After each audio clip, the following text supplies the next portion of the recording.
Good morning, true crime friends. Happy almost Friday. Today is Thursday. Oh, I love Thursday. Okay, so look, the case that we're following today, the state of Georgia versus Quaneesha Johnson. Now listen, now I've been seeing little clips about this case, but I really wasn't up on what was going on. But then this morning, I did a little bit of a deep dive. And by deep dive, you know what I mean. I watched some videos over here on the YouTubes, and I looked at some TikToks, and I listened to commentary, but I listened to both sides of the case. Isn't that a delightful difference?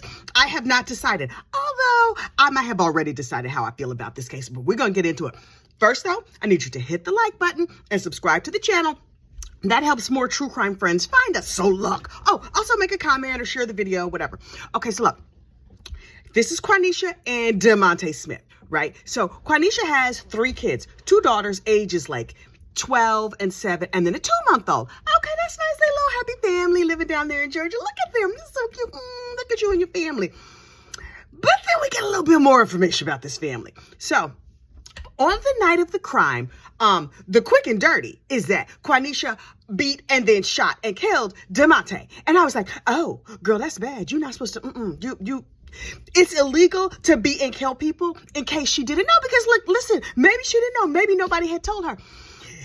And then we listened to the 911 calls, and it was pretty clear that she knew that that was the wrong thing to do. And I think Miss Quaneesha going to jail. I mean, now she has a very good defense attorney. I like this dude. Not for anything he's done in court. The reason that I like him, Michael Sterling, do you recognize that name? Michael Sterling? Number 1, he's on court TV all the time. Number 2, he looks different every single time I see him. I'm like, wait, is that? Why do I know that dude? Oh, that's Michael Sterling. Excuse me. The most important reason why we know him, he's Eva's husband. You know Eva, the Real Housewife of Atlanta. Also, Eva, winner of America's Next Top Model. Eva the Diva. Child, this is Eva's husband. I was like, okay, Eva's husband, tell me every single thing. So look. According to the police and according to the state, this is what happened. Quaneesha was sitting there. Well, I'm going to mix it up. I'm just going to tell you the compilation of what happened, because part of this is what she said and part of it is what the state is saying. I think you're going to be able to tell the difference between who said what. So Quaneesha is at home studying for school and reading the Bible and talking to Jesus, right? Like a nice wife does. She has a 2-month-old baby. And so she's sitting there in the bed, doing all these pious things. And then her girlfriend called her and was like, hey, we should go out. And she was like, that sounds like a good idea. My boyfriend who lives with me, who just beat me 2 weeks ago and got into a confrontation with my daughter, I'm gonna leave him to babysit my kids, including my 2-month-old baby. Ma'am, I'm questioning your judgment right now, but okay, no, you want to go out. And then Eva's husband was like, okay, so what time did the call come in? And she was like, I don't know, 11 o'clock at night. 11 o'clock at night? Why are you not sleeping? At 2 months old, a baby sleeping through the night. You can just go out, be out here in these streets drinking liquor when you got okay, whatever. So she goes out, leaving the house at 11 to meet her friends, and she's drinking, and she's real cute. Oh, she's real cute. I think she's using the I'm too cute to go to jail defense, and she is very cute, but her attitude, not so much. So she goes out, she takes 2 cell phones with her, right? She has her business phone and she has her personal cell phone, and she goes out, she at the club, she dancing, she doing whatever she's gonna do. Okay, great. And so then she calls up her babysitter / baby daddy / DeMonte Smith. And she's like, hey, DeMonte, listen, we still at the club. Okay, it's 1 o'clock in the morning now. Isn't your baby up for a midnight feed? And that's probably why old DeMonte was awake. She's like, yeah, hey, listen, we at the club. We about to leave this first club because we celebrate my girlfriend's birthday. We're going to go to this other club. But my girlfriends, they got into a fist fight with somebody. Why are you hanging out with girls who get into fist fights with people? But if I reflect upon the situation, it's now 2 o'clock in the morning and you got a 2-month-old baby at home and you out in these streets drinking liquor. I hope you plan to pump and dump, because you don't want to give no liquor to the baby through your breast milk. But anyway, so he's just like, okay, drop me a pin so I know where you are. And she's like, okay. And so she goes on to the second club, and who knows what happens at the second club, because she drops the pin, but then her phone dies and she's missing for like 4 hours. 4 hours. So she's like, I didn't drink anything at the second club. Sure you didn't, girl. So She's out here at the club and she dancing, she having a good time, and she's like, ooh, it's like 5 a.m. I'm at an after hour spot, which, do they have those in Georgia, and are they legal? Okay, so she's like, I'm out very, very late, and maybe my friends and family are upset. Oh, look, my phone is dead. I'm gonna go get back in the car. So she gets back in the car and she plugs in her phone to give the phone some juice. As soon as the phone has power, a million text messages come in. It's text messages from her auntie, from DeMonte, from all these people calling her like, oh my God, last thing we heard, your friends were in some sort of altercation. So we were checking the hospitals and the jails and everything else. We didn't know what had happened. And she was like, listen, y'all need to calm down. Yes, the sun is about to come up. But I was out here having drinks with my girlfriend. That 2-month-old baby is fine because he's home. She's home with her father. And so the two aunties get her on like a party line, child party line. I'm old. On a 3-way call. And then they loop in DeMonte. He's like, oh my God, where have you been? And she's like, no, I'm fine. My phone just died. I'm on my way. He's like, oh my God, I'm going to beat you up high when you get home. I can't believe this. Now, do they have a history of domestic violence? Yes. According to her, I don't think there are any police reports to that. I haven't seen them. I also don't have full facts, but you know that never stops me. So she's driving home and he's like, the aunties are like, are you going to be okay? Girl, I can't believe you did this, blah, blah, blah, blah, blah. And she's like, look, I'm not worried about him. He just mad. That's just something he said. I'm not worried about it. So she's driving home and then she decides to call 911. This is a heifer with a plan. Now, I am not mad at a heifer with a plan, but girl, your plan was not good. So she calls 911 like, hey, 911, I'm on my way home after having been out all night. Please don't stop me because I might have had a couple of drinks and I plan on pumping and dumping, so I'm not making my baby drunk. But can y'all meet me at the house because he's going to be real mad. So the cops go to her house. They're like, okay, what's your address, girl? We're going to meet you there. We're going to make sure you're safe. Cops get there. She's so far away. She's still not home yet. So the cops are waiting around. They're like, look, we have other calls to do. Wait right here. Don't go in the house. So the cops leave. And then some time goes by. She's sitting in her driveway. She's like, well, it's the sun about to come up. I'm tired. I got liquor on my breath. I need to go brush my teeth, wash my face, whatever. So she calls the cops again. They come back up. They show back up. And she's like, look, he's real mad. So y'all should probably escort me in. The DeMonte comes outside. They get into a verbal altercation. Like, girl, where you been all night? I can't believe you been out all night. Blah, blah, blah, blah, blah. Whatever. Okay, fine. And so the cops are like, listen, y'all need to separate for the night. Clearly, it's a heated situation. She's home. She's safe. You're home. You're safe. Everybody go back in the house. And she says to the police officer, and I quote, I'm going to shoot him in self-defense. Ma'am, you know they wear body cams now, right? You know that was all captured on the... okay, cool. And so the cop was like, right. Listen, before you shoot him in self-defense, you're going to need to make sure that you've read the law so that you understand, like, you're not, you can't violate any code sections. And she says, oh no, I've read the law. So I know everything that I need to do. And he was like, good luck with your project. And then they leave. And so they go back in the house. Of course, the two of them get into an argument. The kids wake up. And so she gives a cell phone to each of her children. Because remember, she got 2 cell phones, one for business, one for personal. She tells both her 9-year-old and her 12-year-old, y'all call 911 and tell them that he hit me. She then goes out to her car. Now, she had told the cops before, oh, it's no weapons in the house. She goes out to her car and she gets a tire iron, which they call a tie iron or tie rod. I don't know. I think they mean like one of the big long metal pole things. She gets a tire iron and a gun. Why everybody in Georgia got a gun? I think it's dangerous in Georgia because all y'all got guns, not because it's just like a lot of bad guys. So anyway, so she goes in the house, the argument resumes. And so she hits him. She says to her daughters, listen, I'm about to go up here and kill him. So can y'all call 911, but make sure you tell them that he hit me first. So you hear the 911 call. Hello, officer. My mommy said, blah, blah, blah, blah, blah. But you can hear the altercation between the couple in the background of the 911 call. So she hits him with the tire iron. He starts yelling, and then she shoots him in the chest. And as he's dying, she's like, bye. Girl, you petty. And all that bye and pettiness gonna send you straight to jail. So the cops show up, and she's like, oh, officer, he shot me. Oh, my God. I shot him. It was self-defense. And they were like, are you psychic? Did you predict that this was going to happen? Because I think you just said this not that long ago. And she's like, I don't know what you're talking about. So she goes down to the jailhouse. Of course, she loses custody of her kids immediately. All the kids go from Atlanta to Philadelphia to live with her family or whatever. And she's at the police station. She's cute. She's like, oh, listen, I'm about to use I'm very pretty defense, and we have a history of mutual combat, so I'm sure I'm not in no trouble. She's like, here is my phone. Here is everything.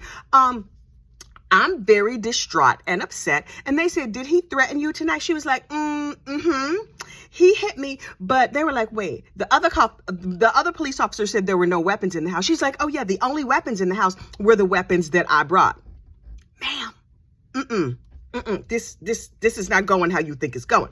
So she's like, oh yeah, we have a history of domestic violence, and I was standing my ground and protecting myself when he shot me. So I would like to go home. Ooh, you don't know how many drinks I've had. I'm gonna need a rest. I got to pump and dump. That baby's probably gonna want some milk. And they were like, yeah, we're gonna have to do a little bit more investigation, ma'am, and see what we can figure out. And she was like, okay. And so she takes her pretty self home, and he's dead like a carp on the floor because, he's very, very dead. And she was like, oh, I have killed him, but I already told him bye, so it's fine. So I don't know how much time goes by between the actual shootation and her going over to the nice prison where they give her the good bracelets and that nice little comfortable jumpsuit she gets to wear.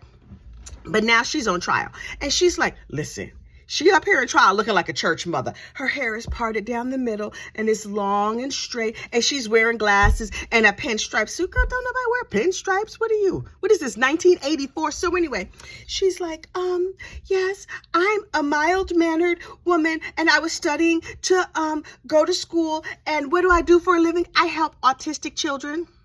Girl, come on now. These people are both in their 20s. Maybe early 30s. She's very pretty. Also very manipulative, in my opinion. Miss Quaneesha, girl, you going down. You're not gonna like jail. I don't know how much time she's gonna get. Maybe she gets off. I don't know. I somehow don't think so. But I'm gonna keep an eye on this case, mostly for Eva's cute husband, to see how good of an attorney he is. I've never seen him in court. I've only seen him on court TV. But I'm looking at Miss Quaneesha like, girl, this don't sound good. I know she cried. Oh, she's a pretty crier. Oh, she's a pretty crier. She's just like, she had everything but a cry angle. But I think a cry angle looks too plain. You know how like you take that little tissue and you fold it up into the tiniest little corner, and then you dab just the corners of your eyes so it doesn't mess up your makeup. She has no makeup on. She has glasses and a pinstripe suit from 1984. Her face is all pierced up. But I mean, I guess you can't take the piercings out. She got a nose piercing on each side and a little piercing right here. You can see tattoos on her hand. I see you, party girl. Okay. 2 months old. You out here in these streets all hours of the night with a newborn baby. Aren't you still, I mean, can you even dance real good with a 2-month-old baby? But she young. Listen, if I had a 2-month-old baby, I would still be asleep. I would have been asleep for the last 2 months, but I'm also old. So maybe when I was young and I had a 2-month-old baby, I was sweaty and hot and mad. Is she still on maternity leave? As a 2-month-old baby, you should be sitting in the house. But that's just me.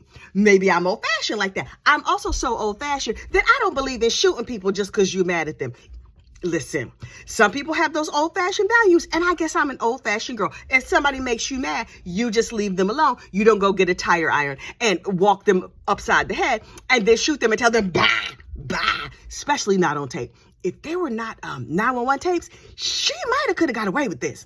But her daughters are on the phone. You hear her young children on the phone being like, Mommy said he hit her. Then down at the police station, the little girls are like, we didn't see him hit Mommy. We saw Mommy hit him first, and then he pushed her back, and then she shot him.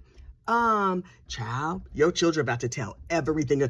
Them kids about to grow up without you. The 12-year-old, the 9-year-old, and the 2-month-old. Also, this whole thing happened less than a year ago. From shootation to trial, possibly to sentence in prison, less than a year. Down there, that Georgia judicial system is moving right the heck along. Quaneesha, girl, you in trouble. Also, as an aside, this is not political, but simply an observation. I saw that Rudy Giuliani got arrested also down there in Georgia. I guess they picked him up and they did bail or whatever, and then they let him free. Fine.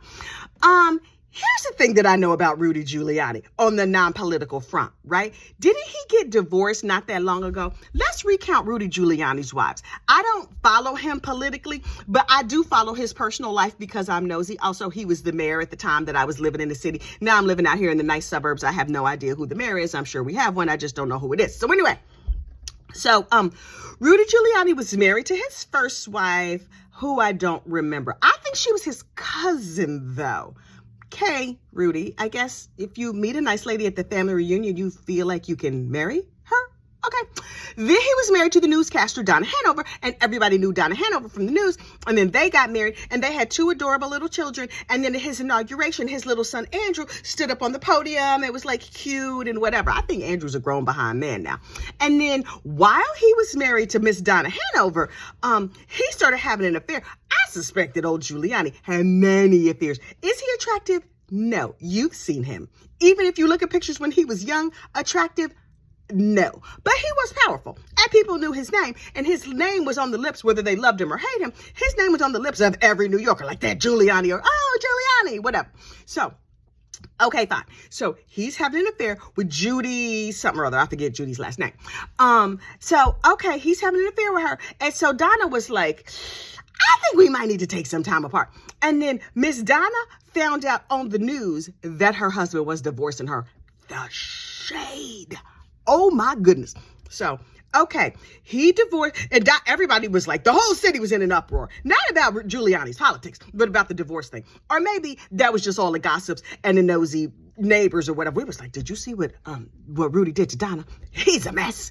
But that was during the time, I think that was right after 9/11, when everybody was like, all over the country, was like, we love Rudy Giuliani. He's America's mayor. Meanwhile, women in New York were like, you saw what he did to his wife. He ain't nothing. So he divorced Donna, the news lady. At first, he divorced his cousin. Then he did Donna wrong, the news lady. And then he married Judy. I forget Judy's last name. Anyway, Judy was a mess, from what I heard. And do I have facts on this? Oh, not at all. No, I do not. But from what I heard, Miss Judy came with her own money. She hooked up with the mayor, who has some of his own money. And they're like, okay, we're going to live happily ever after. Here's the thing, though, that because he had cheated, Judy had been the extra woman. She was like, oh, I don't trust him as far as I could throw him. So he was required to answer his phone at all times. So if he was in a press conference, if he was on stage, no matter where he was, if that phone rang, he was like, hello, Judy. She would call him, and he would answer immediately. And he's sort of famous for answering calls from Judy while in public settings, during press conferences, when he was giving speeches. Ring, ring. Hello, it's my wife, y'all. I got to take my call. Hey, girl. Yeah, I'm here on stage, and God and all the world is watching me talk to you. But yes, we all understand it's because everybody knows I'm a cheater and you don't trust me. Okay, yeah, no, I'm here. I'm doing safe things. Okay, I'll see you when I get home. I'm going to drop a pin. I don't know if you could drop pins back then.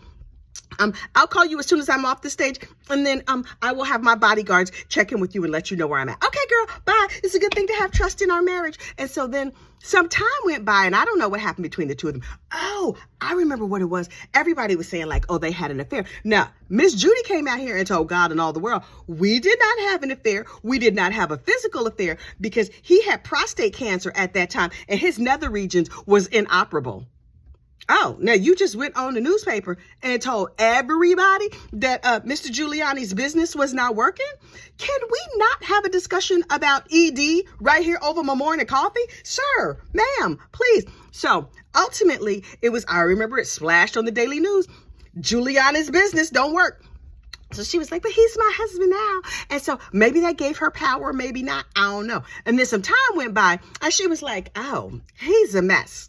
Also, I believe it was reported that he was a drunk. Do I know that for a fact? No. But have I heard many, many tales of him being drunk all over the place in all kinds of settings, whether it was appropriate or not appropriate, drunk. Yeah. And so she was like, you know what?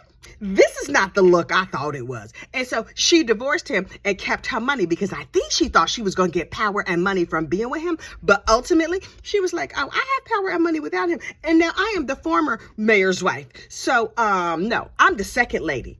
I guess she was his third wife. Does that make her the third lady? I don't know how that works. So she went on about her business, and she left him. And now what they're saying is Rudy is broke. Rudy, they're saying, had to sell his apartment, is having to liquidate his assets and all of that because Rudy's broke. Now, here's the thing about getting famous. While you're famous and the fame is going on, you can get some money. That's great. But even when that money's coming in, apparently you're going to need to clip a coupon. You're going to need to look for a sale. You're going to need to ask for a discount, ask for some free dinners or whatever, as long as you're not violating the law, because violating the law is wrong. Rudy broke. And so now the newspapers over here in New York are clowning him like, oh, don't worry about Rudy, because if the money gets too tight, Rudy has skills he can use. And then there's all these pictures of Rudy Giuliani in drag. What is the deal with him in drag? Apparently he would frequently on Saturday Night Live and other places dress up like a woman. And you think he's an ugly man? He's a hideous woman. Not that being a woman is about looks, but if you're going to be like a woman, if you're going to dress like a woman and you have the option to dress like a woman, at least look good. He looked a mess. A mess. So I'm like, okay, Rudy out here in these streets looking a mess. Is that what he's going to do to raise funds from now on? Is he going to try and hit up Judy for a little cash? Has Judy remarried? What is Judy's last name? I'm going to have to look her up and see where she's at now. Because if she's a smart cookie, and I suspect that she is, she found her a rich and powerful husband where nobody knows his name. That way, no matter what happens in your business, it's not splashed all over the papers. Although I'm still perfectly willing to go look for it and find it. Yes. Yeah. Because I'm that kind of nosy. I am that particular variety of nosy. You don't have to be famous no more. If you used to be famous, oh, I will be all up on the TMZ and in the Reddit, because you know Reddit knows everything about everybody. So I'm like, okay, so Rudy got locked up, and apparently Rudy is the one who created RICO charges. I don't know what RICO stands for, but I know that's what they get mobsters on. It's something about finances. And now he's being charged with RICO charges. So is that karma saying, hello, girl, I'm right here? You create RICO. The thing that you created is now the reason that you're in trouble. Rudy, you probably should have been living right. You probably should have treated your cousin good. I know you should have treated Donna Hanover better. And I don't know what happened between you and Miss Judy, but Judy was out here telling everybody about your business. So, maybe both of y'all was garbage. Maybe both of you were good people. I have no idea. But what I do want to know is all of your personal business, just because I'm nosy. And I'm a reporter here live, right here on the gossip, the rumor, and the innuendo, because the people want to know. It's not just me. Many people want to know your business. And so do I. And I'm here to tell it to them. Listen, I have to go figure out what we're going to do for lunchtime true crime. I prefer it when I record these on a Sunday and then they're all just ready to go, as opposed to everyday me being like, oh, I got to figure out lunchtime. But don't you worry your pretty little head. You know I got you. We're going to come up with something for lunchtime true crime, and it will be ready today at noon, and we're going to talk about it. Until then, you have a great, safe day. Now go back and watch this video again and play bingo. The bingo cards are down in the comments. Go get you a bingo card. And if you win a prize, if you win bingo, take a picture of your winning bingo card, and I will send you a prize. A personal prize, handmade by me. Okay, you have a fantastic day, and I will talk to you soon. Bye.